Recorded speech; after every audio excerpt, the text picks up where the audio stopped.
पहले नमस्कार दोस्तों, कैसे हो आप सब। आशा करती हूँ आप लोग ठीक होंगे। आज सुनाएंगे आज सभी को गाली गीत। सुनिएगा और बताइएगा कैसा लगा। हमारे एक नेताइन भौजी यहाँ बगली हमका सभी का हंसावत यहाँ। अब पहले गाली गीत शुरुआत नहीं से हुए। नेताइन भौजी यहाँ थोड़ा उम्र में खरखर यहाँ। पकड़ाई गई दुल्हे के बहिनी चिनार, पकड़ाई गई, पकड़ाई गई दुल्हे के बहिनी चिनार, पकड़ाई गई। तो हमार भौजाई रही वो गई वो सुनाई मेरा बैठी रही। अल्लाह बल्ला हमार भतीज हैं। तो आज हमका मौका मिला उनका घर गरियावई के। चलिए सुनाते हमार भतीज है। अरे पकड़ाई गई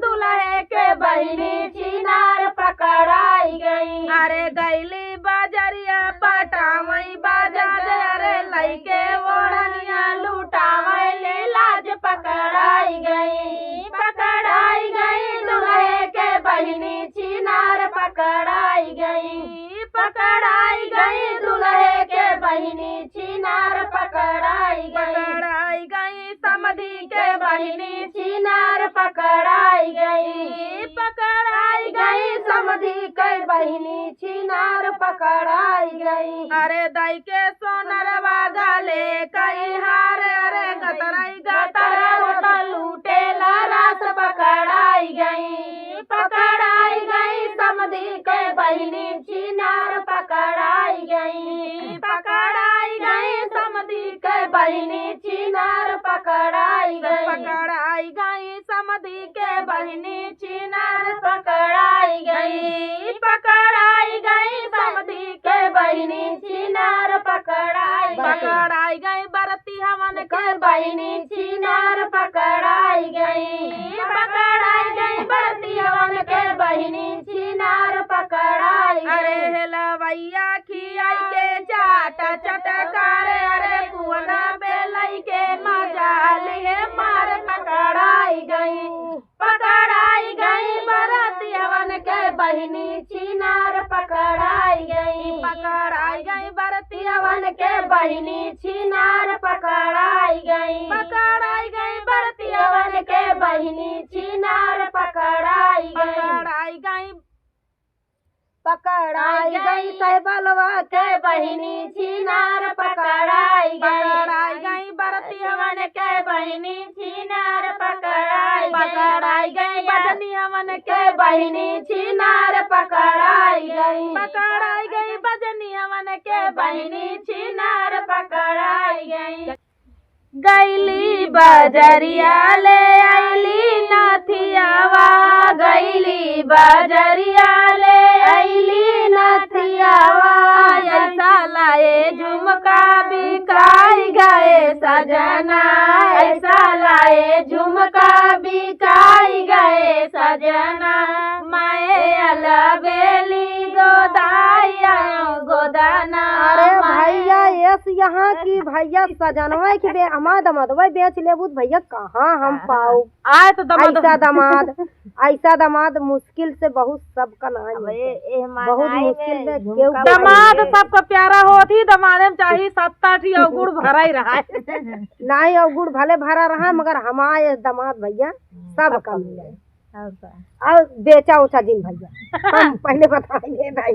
मैं अलबेली गोदाया गोदाना, मैं अलबेली गोदाया गोदाना, गैली बजरिया ले आईली मुनरिया, गैली बजरिया ले आईली मुनरिया, ऐसा लाई कंगना बिकाई गए सजना, ऐसा लाई कंगना बिकाई गए सजना, मैं अलबेली गोदाया गोदाना, मैं अलबेली गोदाया गोदाना, गैली बजरिया ले आईली पायलिया, गैली बजरिया ले आईली पायलिया, ऐसा लाए बिछिया बिकाई गए सजना, ऐसा लाए बिछिया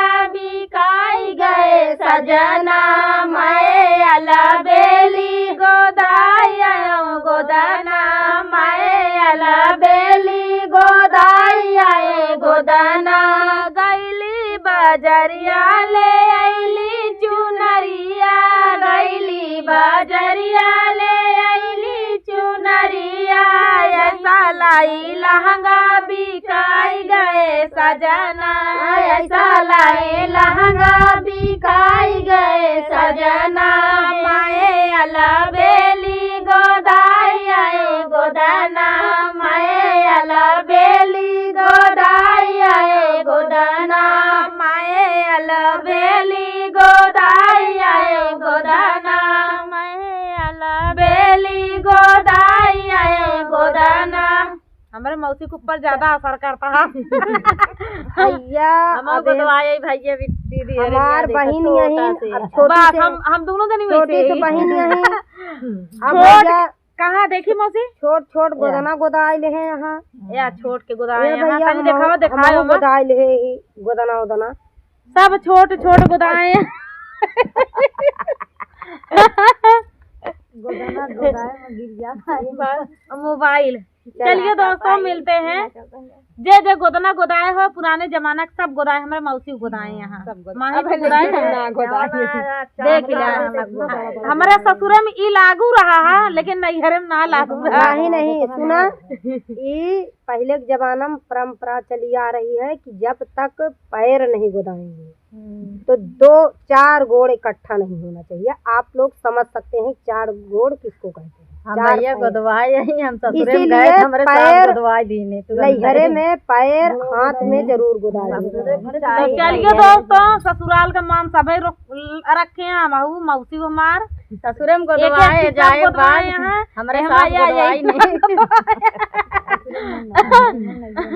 चलिए मिलते हैं नेक्स्ट वीडियो में के गोदना गोदाई है कमेंट में जरूर बताइएगा और प्यार दुलार आशीर्वाद तभी चैनलों पे बनाए रखें।